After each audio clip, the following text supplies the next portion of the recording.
పులివెందులతో పాటు పరిసర ప్రాంత వాసులకు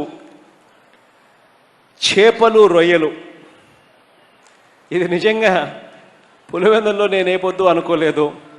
పులివెందుల్లో చేపలు రొయ్యలకు సంబంధించిన షాప్స్ కూడా వస్తాయి అని చెప్పి బహుశా ఎవ్వరం కూడా ఊహించిండం. పిఠాపురంని మోడల్ నియోజకవర్గంగా చేసి పెడతాను. ఏదైతే నా మనసులో ఒక రాష్ట్రాన్ని ఇలా తీసుకురావాలని ఒక ఆకాంక్ష అయితే ఉందో నాకు, ఆ మోడల్ నేను పిఠాపురానికి సంపూర్ణంగా తీసుకొచ్చేస్తాను.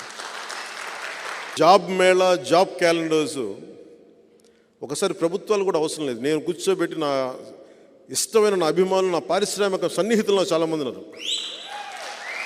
నా పారిశ్రామికవేత్తలను తీసుకొచ్చి ఇక్కడ మా వాళ్ళకి ఉద్యోగాలు ఇవ్వాలంటే జాబ్ మేళా పెట్టి ఇచ్చేస్తారు. పోనీ వారికి తగ్గ స్కిల్స్ లేవు, మాకు స్కిల్ డెవలప్మెంట్ కావాలంటే నేను ఒక 5 నెలలు నేను నా ట్రస్ట్ తరపున నేను డెవలప్ చేస్తున్నాను స్కిల్ డెవలప్మెంట్ సెంటర్. పిఠాపురంలో రైతుని కన్నీరు పెట్టనేవును. సెరికల్చర్ రైతు కోరుకుంది ఒకటే. ఆ రోజున నేను వచ్చినప్పుడు సెరికల్చర్ రైతు కోరుకుంది మాకు ఇక్కడ పట్టు మార్కెట్ కావాలని. అది నేను చేసి పెడతాను,